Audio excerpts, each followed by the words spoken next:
Afternoon. So in the interest of time, I think we could probably just go ahead and get started. So thank you everyone for joining us. Welcome to the Department of Medicine Grand Rounds. My name is Linda Liu. I'm the Harborview Inpatient Chief Resident at the University of Washington. And I am going to introduce Dr. Michi Shinohara, who is one of our associate professors in the Division of Dermatology, and she will be introducing our speaker today. So I'm going to turn it over to you, Dr. Shinohara. Thank you, Dr. Liu. So it is a huge honor to introduce Brian Kim, who is the Sol and Clara Kest Professor of Dermatology, Vice Chair of Research, the Site Chair for Mount Sinai West and Morningside, and the Director of the Mark Lebwohl Center for Neuroinflammation and Sensation. He is joining us from New York, where he is at the Kimberly and Eric Waldman Department of Dermatology, Precision Immunology Institute, Friedman Brain Institute at the Icahn School of Medicine at Mount Sinai. His big picture about his research is itch, as we're going to hear about today, and understanding how the sensory nervous system interacts with the immune system to shape behavior and tissue inflammation. He is a hometown guy. He got his MD here, and he did a HHMI NIH scholarship through part of that, and then went to Pennsylvania, University of Pennsylvania, for his dermatology residency and earned a Master of Translational Research. He has many peer-reviewed publications, several NIH grants, and has designed some pivotal clinical trials, and is an inventor of itch-centered technologies. His research has led to awards and funding from the NIH, the Doris Duke Charitable Foundation, American Skin Association, American Academy of Dermatology, American Society for Clinical Investigation, American Dermatological Association, and the International League of Dermatologic Societies. He holds a patent for the use of JAK inhibitors for itch, and he's on the scientific advisory board for several companies, including Abrax Japan, Granular Therapeutics, Resense Medical, National Eczema Association, and Cell Reports Medicine. And lastly, in all of his free time, he's a section editor for Journal of Immunology and on the board of reviewing editors for eLife. He gave us a fantastic talk about itch in our dermatology for our Odland lectureship. And in the past, we tried to coordinate having our Odland speaker speak at Medicine Grand Rounds, and he was gracious enough to come back for this, and we're very excited to hear you. Thank you, Brian.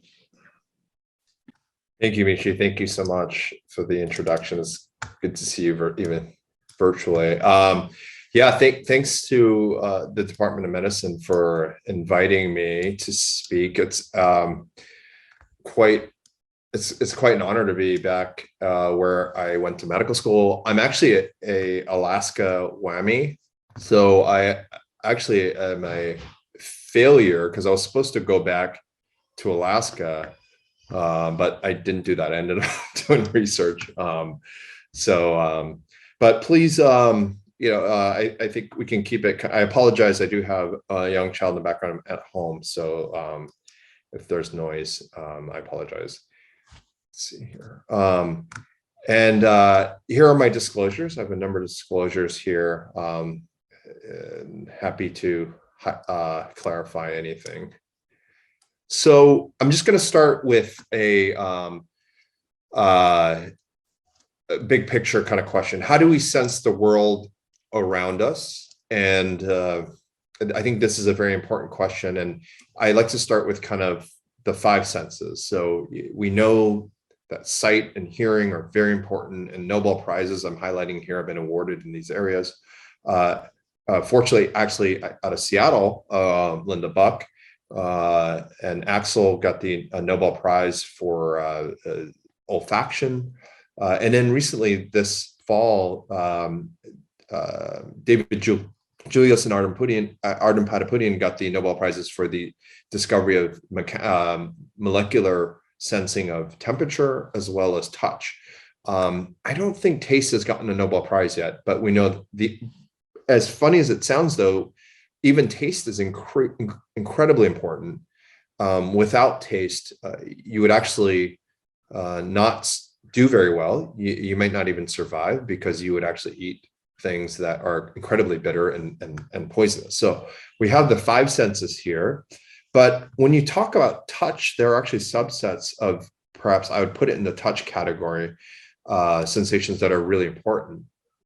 So this is a picture of Ashley Blocker, who actually had a mutation where she can't really sense much pain. And you would think that this is potentially a good thing, but it actually isn't. You would actually have a tremendous amount, and these people have many, many problems. For instance, she's bandaged up by her parents because she would actually hurt herself, even bite her fingers until they would bleed because she wouldn't feel anything. And so sensation is incredibly important. But I don't think it's even a hard sell to say that pain is important. But what's a harder sell is to say that itch is important. We don't really know why itch is so important necessarily. There are some theories about it that it's a way to kind of rid yourself of kind of noxious stimuli in the environment, or sense the environment in a way that's not so acute, necessarily like a bee sting, but more like a mosquito bite. So you know that there are, say, disease around that you want to avoid, and then that could be advantageous. So it's a very subtle sensation, but it's highly conserved. So in general, I think that if something still sticks around, it's probably pretty important. I've actually built my whole career on studying different cells that are seemingly vestigial, but turns out to be very important, particularly in the setting of disease. But what we do know is that when itch becomes chronic, it is a major problem. It's a huge medical problem, one that's been tremendously overlooked, if you could say contrast it to chronic pain. And just to highlight an example here, this is a patient of mine who came in actually very early when I started my itch clinic. And I really didn't really know what I was doing at the time. I decided I was just going to start an itch clinic and figure it out as we go, because there's really no textbook to learn from. Didn't learn it in residency. And this is a 51-year-old woman, had a year history of severe generalized itch, and she looks like this. And to me, when I look at this, there's nothing about this that indicates it's a primary process. So it's not a primary rash. It looks completely secondary, self-inflicted, extreme anxiety and depression, treated with numerous psychiatric medications, and basically written off, seen many primary care, seen many dermatologists, seen many allergists, $1 million workup and everything.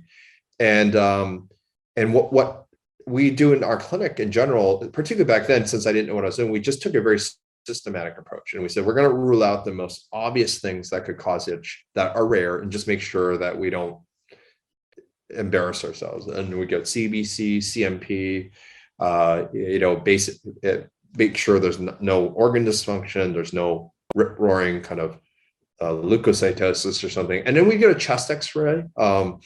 We just get a chest x-ray, make sure there's nothing wrong. And the radiologist called me and said, this woman has a huge lymphoma in the mediastinum. And they were very concerned. And in fact, a few days later, she actually kind of decompensated from it as well. But and as an example, I actually called her and I was really stressed out because here's this dermatologist and I have to tell her that she has lymphoma. In this year interim, by the way, she also had a cholecystectomy.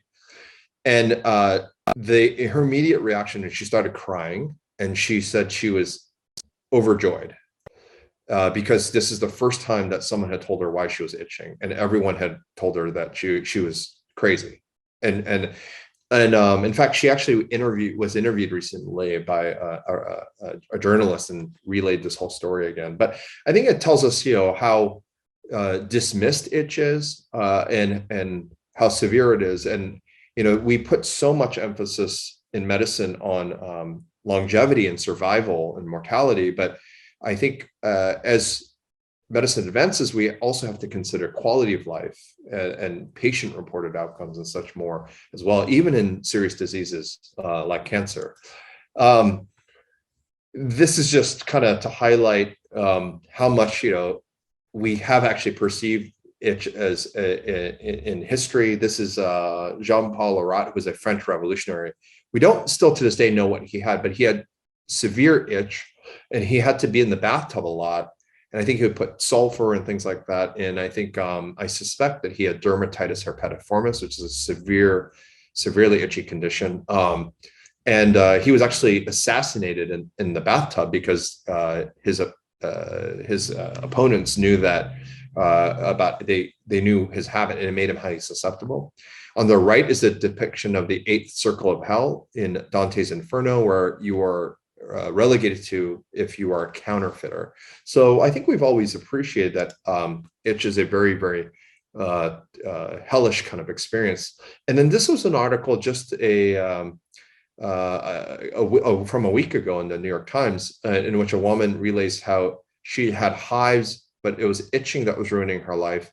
And no one could diagnose her until it was finally identified that she actually has red meat allergy.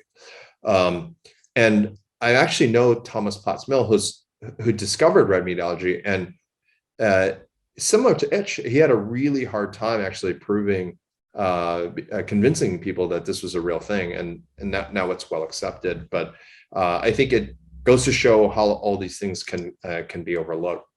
There are many, many itch disorders. This is just a handful of them. There's, of course, atopic dermatitis or eczema, but there are other conditions that are much more neuropathic, like notalgia paresthetica, brachioradial pruritus, even prurigo nodularis, where patients have these very keratotic ulcerated nodules. Dermatitis herpetiformis here is what I think that, or During's disease is what I suspect that Jean-Paul Laurent had, and then uremic pruritus in patients with dialysis. So this is just a handful. There are many, many diseases. The vast majority do not have FDA-approved medications. So how does the skin sense itch then? We talked about how we sense the outside world. So since I'm speaking in medicine, grand rounds, even as a dermatologist, the thing that I always appreciated about the peripheral nervous system was that it has an efferent mechanism. And by and large, what it does is it regulates it through its efferent mechanisms, a variety of different physiologies like heart rate, breathing rate, even gastrointestinal motility. But in the skin, it regulates things like sweating and vasomotor tone. But I didn't really think about sensation even for a long time. And but really what I'm going to talk about is the right side of here, the somatosensory nervous system. And it's really this is a very simplistic depiction. It's actually much more sophisticated than this now, but our understanding of it. But A beta fibers can even sense, for instance, your hair shaft moving. A delta fibers can sense other mechanical stimuli and pain. And C fibers are considered truly polymodal in that they can sense many, many different things, including heat, cold, pain, and in a very small subset I'll be talking about, they can sense itch. And how does itch actually, or any sensation for that, occur at the neuronal level? Typically what you'll have is, say, a neurotransmitter binding a G protein coupled receptor. This results then in the opening of cation channels, TRP channels like TRPV1 or TRPA1, essentially why David Julius got the Nobel Prize last year.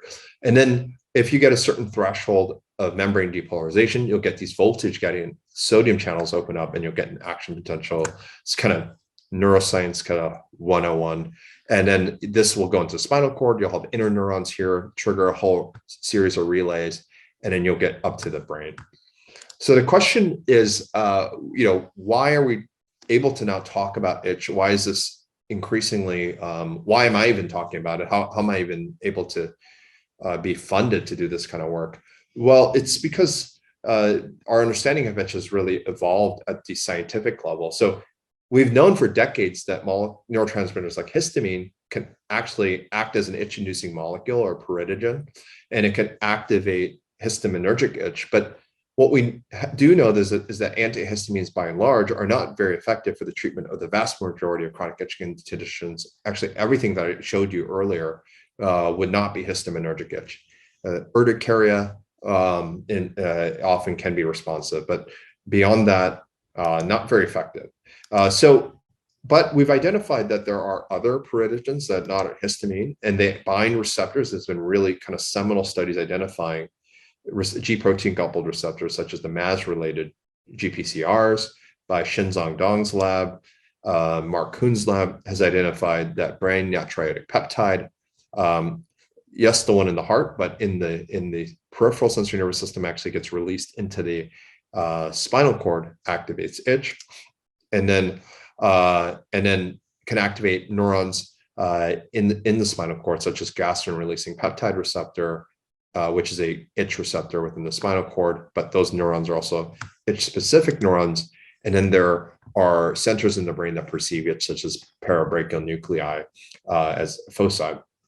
And what this tells us is essentially in recent years, just roughly in the last 10 years or so, that itch is not simply a mild form of pain. And I'll kind of come back to this point. And that was the major bias, that if we just studied pain better, we would understand itch.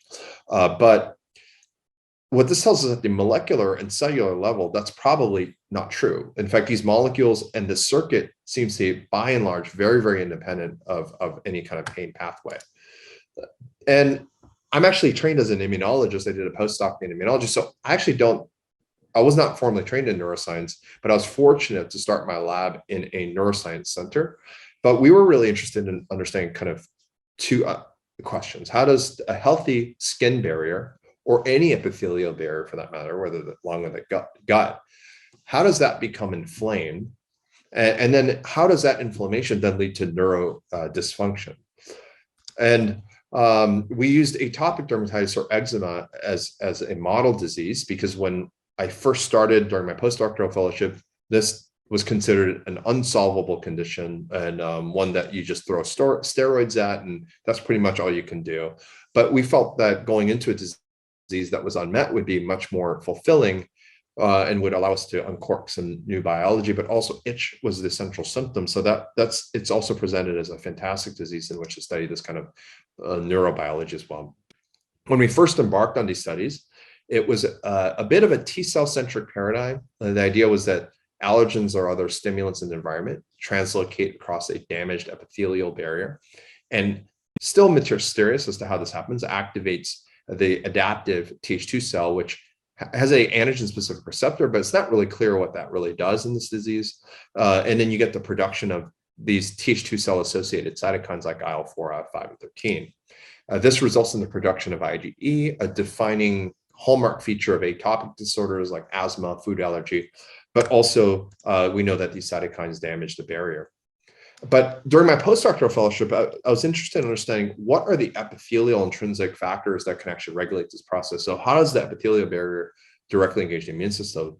And the first clues came by way of these epithelial cell-derived cytokines like IL-33 and then thymic stromal lymphopoietin or TSLP, which are actually generally not well expressed in healthy epithelial cells, but in the setting of stress or damage are released and are referred to as alarmin cytokines because they actually alarm the immune system that something is wrong very rapidly.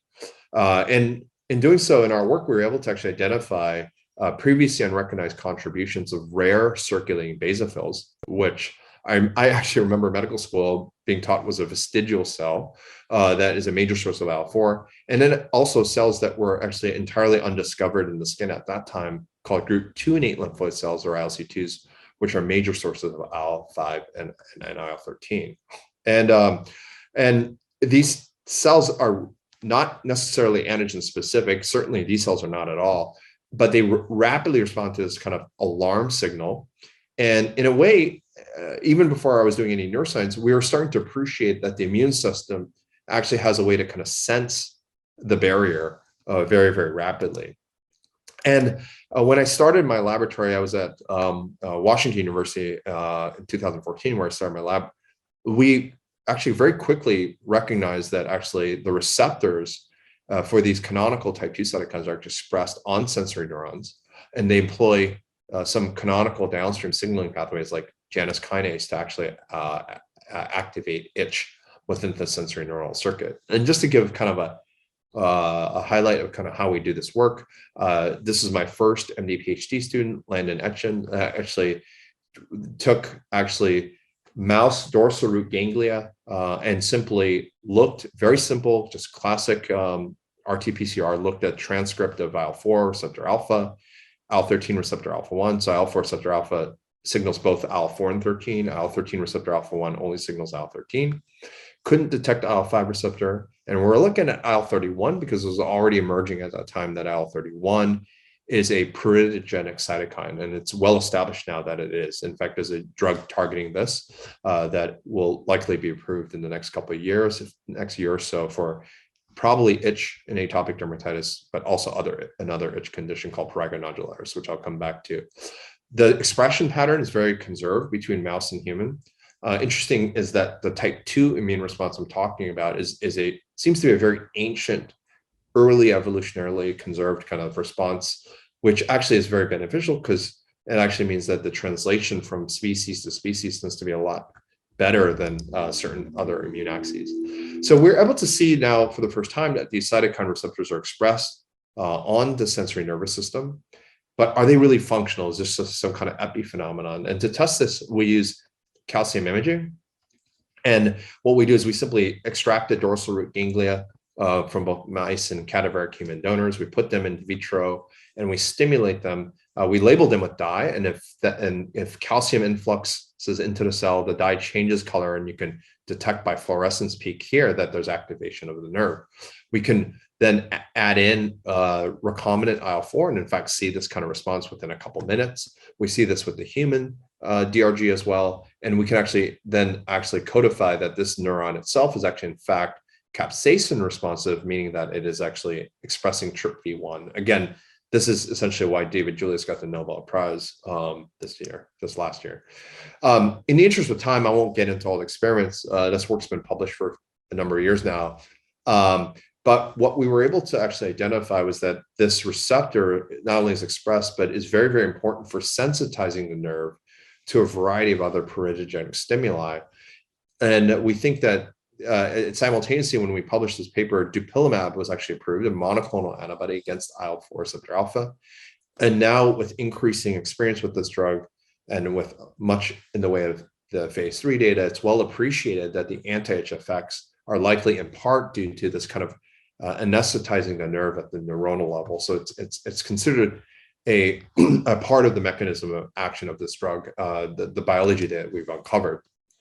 But at that time, also, Landon was the beautiful thing was that a number of neuroscience labs, particularly really good neuroscience labs at the Karolinska Institute, were actually doing single cell RNA sequencing of these DRG neurons. And they were identifying that, in fact, these neurons could be classified into specific clusters that are distinctly consistent with historical functional data that suggested that these neurons are actually, in fact, itch specific. So you have, say, blue, green, and red neurons that are itch specific neurons, or what we refer to as pruriceptors. But then we could mine this database. And one of the things that we found is that although there's modularity, that in fact, the receptor for IL-4 and 13 was expressed selectively within these clusters, but also broadly across these proreceptive neurons. And I remember we were very excited about this because it really increased our confidence that this is likely an important kind of process and allowed us to kind of go in vivo and do some of the riskier work that we might not have otherwise done. But it also allowed us to hypothesize that perhaps blocking this receptor is more than simply a one-to-one thing. It goes beyond atopic dermatitis, that we could actually now broaden this in a way to include diseases that may not be necessarily so closely tied to the kind of the intensity of and then the specificity of the immune response in atopic dermatitis. And we were very interested in this condition called prurigo nodularis, in which patients actually primarily start with itch. They don't start with a rash, they start with itching, and then they will give themselves through severe rubbing and scratching these keratotic, almost fibrotic nodules. They'll often ulcerate them, and it's a very debilitating condition. And if you Google it, it's unmistakable. Yeah, it's just a kind of a doorway diagnosis. And we've hypothesized actually dupilumab, which was now approved for atopic dermatitis, would actually be effective even in this primarily kind of neurogenic itch condition. So in contrast to atopic dermatitis, which is highly inflammatory, that even a condition that is secondarily inflammatory, not primarily, that might be work. And we actually submitted a investigator-initiated trial to Regeneron at that time. And they weren't that keen on it. They thought it was a little bit of a niche kind of disease, and we went back and forth, and we drew up a pretty kind of detailed protocol. And then there were some case series and reports coming out that that this drug was working, in fact, in prurigo nodularis, which was my own experience in the clinic. And Regeneron decided to go straight to phase 3. And last fall, dupilumab actually, the top line results came out. This I don't think is even published yet, but it's publicly available that it met both the key primary and secondary endpoints in phase 3 clinical trials. Almost certainly will be the first FDA-approved drug for prurigo nodularis. But we also have experience anecdotally in our clinic in treating patients off-label with chronic pruritus of unknown origin. This is something dermatologists see quite a bit in allergists. These are slightly elderly patients typically who don't have much in the way of an atopic history. And sorry about that. And they'll come in with scratch marks where they can reach oftentimes, and then where they can't reach, as you can see here, clear skin. And then where he can scratch again, he gives himself scratch marks. Again, a secondary process, not a primary rash. And as you can see, after he's treated dupilumab, he clears his skin objectively. And when we looked over a 30-month period retrospectively out of our clinic with a number of patients who started with severe itch. So this is an itch scale of 0 to 10, 7 being severe, 10 being the worst here. Anyone who started with severe itch improved, of course, some quite dramatically compared to others. But we feel that this, in addition to prurigo nodularis, it may actually be warranted to go into phase 3 clinical trials with this as well, given the success that we've already seen. But independent of IL-4 and 13, we were interested in understanding how other cytokines like IL-31 known to induce itch, but maybe other cytokines that we have not yet discovered, could we block them independent of the kind of serendipity of a monoclonal antibody being developed for them? And the idea here was that, taking a note from what we know within lymphocytes, that these cytokines have to signal through the JAK-STAT signaling pathway. At that time, knowing that tofacitinib as well as ruxolitinib were available for rheumatoid arthritis and myeloproliferative disorders, respectively at the time, we were trying to look at, could we block downstream JAK and just choke off the itch signal? If we go back to the single-cell RNA sequencing data sets, this is in mice, what we found was that JAK1 was highly enriched within these per-receptive neuronal clusters.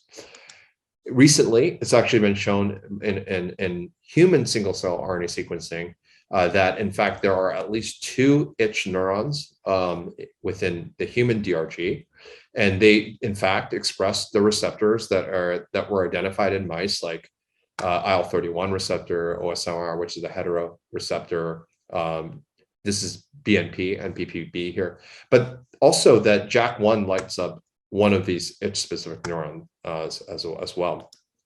And the idea here is that we're predicting then that if JAK inhibitors brought, let's say JAK1 inhibitors block 25 cytokines, because so many cytokines are dependent on downstream JAK, that we could actually elicit much more of a broad and rapid and potent itch efficacy. So is this in fact true clinically? It seems to be the case as phase 3 clinical trials for abrocitinib, a JAK1 selective inhibitor, sorry about this, itch improvement on the y-axis here. The high dose of abrocitinib shows a very rapid improvement in itch over time. If you compare it to dupilumab, shown here in green, dupilumab does catch up, but you see a much more rapid effect here. With upadacitinib, you find itch improvement shown on the y-axis going down. Upadacitinib has a very dramatic and rapid effect compared to dupilumab as well. Both of these drugs are now FDA approved within the last 6 months. And then we also had our hand in this early on when we saw this kind of neuromodulatory effect of the JAK inhibitors. We had actually shared this data with Incyte Corporation because I was actually trying to get oral ruxolitinib for compassionate use. It ended up getting roped into actually designing a phase 2 pivotal clinical trial, which was a great thing actually. And because they did not have a dermatology division, so really had to take the lead in that. And we actually published this, has now led to the approval of topical ruxolitinib 1.5% cream, which you can get off the shelf now as of this fall as well. And But then do JAK inhibitors work in this chronic pruritus of unknown origin? We were actually able to get off-label tofacitinib for patients with chronic pruritus. And these individuals have actually, very anecdotally, with very severe, which were able to do well. And just to give you a sense of who these patients are, these are often patients who itched for 10, 15 years with failed many treatments. So very refractory, desperate patients. So we know that blocking cytokines and JAK inhibition is a anti-inflammatory strategy, is something that had been well established for a long time, but we fundamentally believe now that certain cytokines, in particular certain JAKs, in particular JAK1 inhibition, actually represents a bona fide neuromodulatory strategy for the treatment of potentially various different forms of chronic itch disorders. And we also feel that in terms of understanding chronic itch, we have to understand that not all itch is simply inflammatory in nature, as shown here on the left, but some itch is very neuropathic. And then there are processes in which the itch and the inflammation kind of ping pong back and forth particularly through environmental manipulation, as in prurigo nodularis, where a combination of strategies could actually be favorable, where you mop up inflammation, but you also inhibit neural transmission as well. So recently, this is actually Fang was a postdoc in my life. She's now just very rapidly risen in her career. She's now a full professor already and vice director of her department at the first affiliated hospital in China. She recently asked a simple question in atopic dermatitis, which is, there are many patients with chronic itch, and we're seeing this kind of these aggregate itch scores in these phase 3 clinical trials, but that does not really represent what itch is in these individuals. As we know, patients with atopic dermatitis will flare frequently. They live with chronic itch, but they'll flare throughout their life and even from days to weeks. So how can we look at this? We actually collaborated with Regeneron, asked them for all their phase 3 clinical trial data from the placebo group, so patients who were not treated, and that they were measuring itch in their clinical trials. This was unpublished though. Could we just look at the high resolution itch scores in these individuals? And in fact, what we found was that there was at least 2 patterns of patients that we could identify within the first month of itch recording. You have patients like patient 1, who in fact exhibits a moderate itch score of say 4 and flex up to an 8 back and forth. And you see this kind of acute itch flare pattern. They might have some days that are better, but then you have the other patient, patient 2, has kind of a comparable itch score that's in the moderate range, but does not have much in the way of this kind of severe inflection.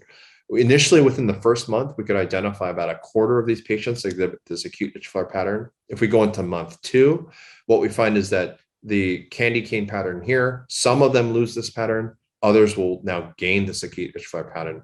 We fundamentally believe this is actually a universal, almost a universal feature of the disease. That's not something that is a subtype, but really it has to do with some kind of environmental trigger that triggers this kind of acute itch flare. What could it be? So our hypothesis was that what it would likely be is some kind of environmental trigger and maybe an allergen. And it goes back to our understanding of atopy. So atopy is defined as the tendency to produce an exaggerated IgE immune response to otherwise harmless environmental substances. And this accounts for what afflicts roughly 1 billion people in the world with atopic disorders. In the setting of food allergy, we know if you have a peanut allergy, you're going to activate IgE cross-link. You'll degranulate your mast cells, and you could get anaphylactic, and it can be lethal. In asthma, aeroallergens will trigger this kind of process, and you'll use drugs like omalizumab to treat this. In atopic dermatitis, it's been highly controversial. The phase 2 studies have been really unclear in terms of what this really does, despite patients with atopic dermatitis having harboring allergen-specific IgE, just like the other atopics.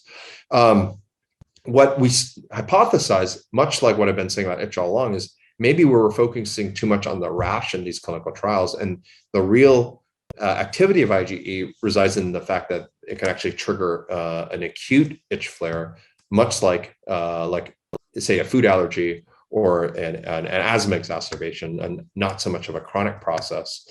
And fortunately, Regeneron actually had done immunocap assays for serum allergen-specific IgE from these trial patients, also unpublished, and they were willing to share with us. And what we actually found was that patients who harbored serum allergen-specific IgE, a much larger percentage of them exhibited this acute itch flare pattern compared to those who don't harbor serum allergen-specific IgE. It's kind of a crude way to do it, but it was the best we could do, and we felt that we just wanted to get a sense of whether this, in fact, is something that underlies this acute itch flare. In the interest of time, I won't get into this. Feng went into all sorts of, we created a mouse model of allergen-evoked itch and in the setting of atopic dermatitis, and I won't get into that. But in addition to the kind of the chronic inflammatory axis that drives chronic itch, as I mentioned in the first part of the talk, what Feng identified through the mouse work by closely modeling this is that this chronic inflammation results in systemic activation of circulating basophils.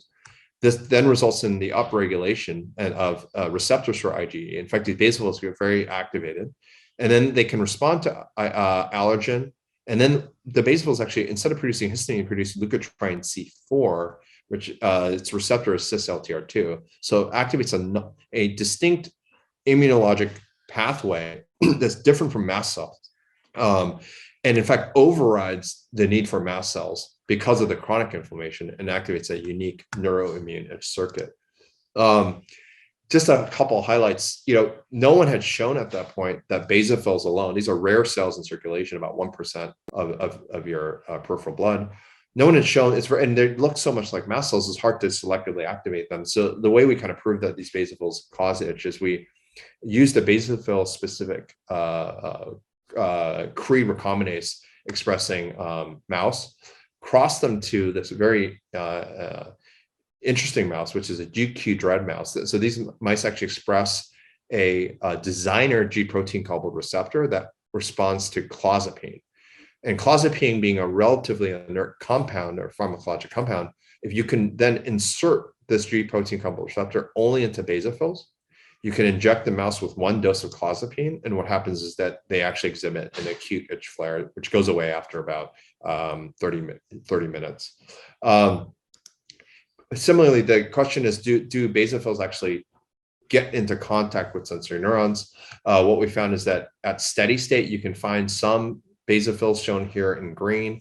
You can light up these neurons as red. This is all by reporter technology because this is actually intravital imaging. So these mice are alive, and we can look at how these kind of cells interact. If I played a video for you here, you see that these basophils just sit here. They don't really do much. They seem to be somewhat agnostic to the neurons. But then what you find even after you challenge mice with the allergen, what we find is that, in fact, half the population of basophils roughly become very large and activated. The others stay small. But what we also found is that these basophils actually start swimming very fast, and some of them start making very distinct apparent contacts with sensory nerves, indicating that they could actually interact. The question is, do basophils actually do this in humans?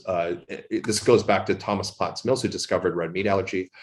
40 years ago, he actually had identified that patients with atopic dermatitis, knowing full well that they actually harbor allergen-specific IgE, if you challenge them, so not prick, but patch test them on the skin to say the allergen, like house dust mite antigen, that they have IgE to, very rapidly they will actually develop skin lesions. And the skin lesions are heavily infiltrated with basophils. So it's just a testament to his observational skills that, he saw this 40 years ago, and here we are working on it still, and it discovers red meat allergy, and just a very impressive clinician. So we think that this kind of basophil neuronal axis actually represents more than just an acute itch flare, but maybe actually be involved in a variety of different pathophysiologic processes across different barriers. But what's emerging now, though, is that there is the scientific landscape is really demonstrating that many of these kind of pruritogenic pathways are converging upon only a handful of neurons, indicating that perhaps there actually is that these molecular as well as cellular processes are targetable for therapeutic treatment. And in fact, I wrote a perspective very recently for Neuron, in which we highlight the success actually has been tremendous with the drug development for chronic itch conditions. And it's expanding beyond atopic dermatitis to prurigo nodularis, to urticaria, there was actually just recently approved, I don't have time to talk about this, but for uremic pruritus on dialysis, a kappa opioid agonist. So this is and for a symptom and condition that was so overlooked and so underfunded, the return on investment in terms of translation has just been absolutely tremendous. And I can only imagine what would happen if this field is actually funded properly going forward.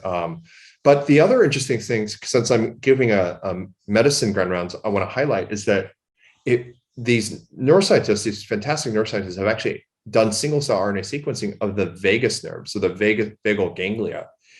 And again, having no particular interest in it, what they're identifying is some of the top hits that they get that are most well-defined, even within the vagus nerve, are actually itch-specific neurons. And again, not being a neuroscientist, my bias was that the vagus nerve is really a parasympathetic nerve just to slow down your heart rate. Well, actually, 80% of the vagus nerve is actually sensory, and it innervates the heart, the lung, the gut, the esophagus, many visceral organs, even the lymph node. So the question is, why are we seeing itch nerves in areas that don't itch? And what's interesting is this is a work from, Masato's actually a pediatric allergist from Japan. If you actually take, now, as I mentioned, TRPV1 being a marker for sensory neurons, if you take out the vagal ganglia from mice, and as well as the dorsal root ganglia, and you look at expression of TRPV1, so essentially a marker for sensory neurons, indistinguishable. If I blinded you, you would say that this was a sensory nerve. These were sensory nerves. So again, further supporting even in our hands that the vagus nerve is in fact very sensory. So what I was talking about earlier, mostly in the early part of the talk, is really just these somatosensory nerves, these somatoafferents. The other thing I want to highlight is that housed within the DRG are also these spinal visceral afferents. So these are nerves that, I don't know, may only get activated perhaps when you have a myocardial infarction and suddenly you go, wow, I feel pain for the first time in my heart. Not really perhaps used as much as we think, but maybe more so than we thought, and other processes that are unconscious. And then you have the vagus nerve, as I mentioned, is about 80% sensory, and it innervates virtually everything within the body cavity. And but I also want to highlight something else, is that this is a recent study from Neuron in which they actually did single cell RNA sequencing in the trigeminal ganglia. And this was actually a migraine study where they were probing migraine models in mice. And one of the interesting observations, and we're seeing this actually in the DRG as well, is that as there are actually itch neurons in the trigeminal ganglia, this SST population is actually an itch cluster. But as you go from mouse to human, there's much more polymodality. And also these nerves are not just sensory, but they're very enriched for instance, CGRP. And as you know, CGRP blockade is an FDA-approved therapeutic strategy for migraine headaches.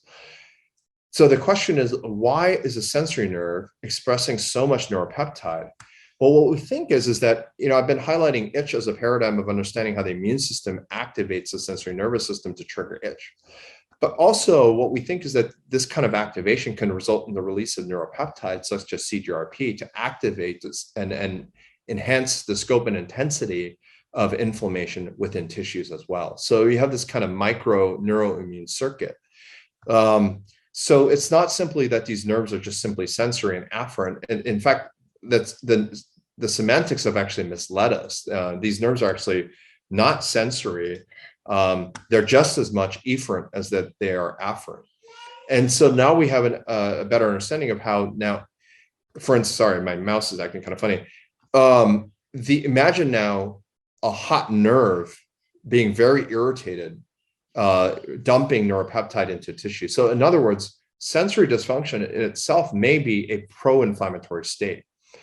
And I think there's some hints of this. I think in migraine, we get a little sense of this. Fibromyalgia.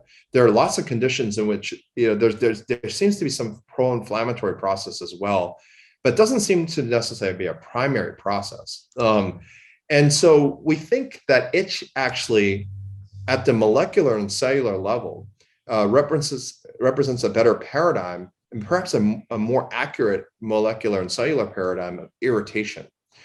And perhaps many conditions that have actually been misclassified, perhaps even as pain. Pain is actually a very extreme sensation. It's actually the ultimate alarm signal. We may have to think about sensation in a different way. There are a lot of irritable conditions that we've also dismissed in medicine, have not taken very seriously, no FDA-approved drugs, and we struggle with them. And perhaps the science can be directed at them with kind of fresh eyes, and also allows us to kind of understand how maybe discoveries in itch can actually cross-inform other conditions as well. So, we started with kind of a question of, what causes a rash in the skin, and then delved into kind of neuroimmunology to fundamentally inform itch and new therapeutics.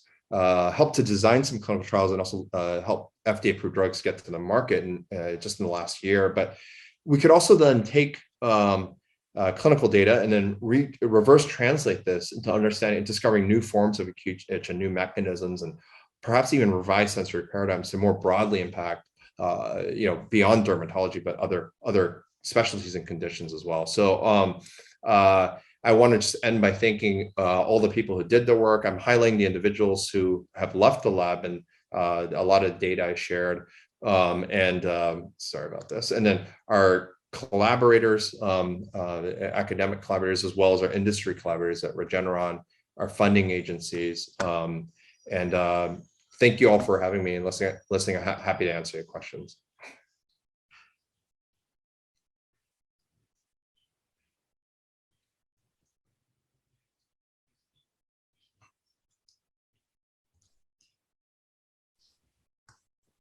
Thank you so much, Dr. Kim. Are there any questions from the chat? I see a lot of Alaska Whammy represent. Well, I thought that was just fascinating, and I really appreciated how you were able to kind of bring the set how granular and nuanced it is when it comes to senses, in particular touch. And so I hope that everyone was able to take away. Oh, we have one question, or maybe not. I thought I saw a hand up. That was an accident. But I appreciate how nuanced that was. So thank you so much for coming to present for us at Medicine Grand Rounds. Any further comments from the group?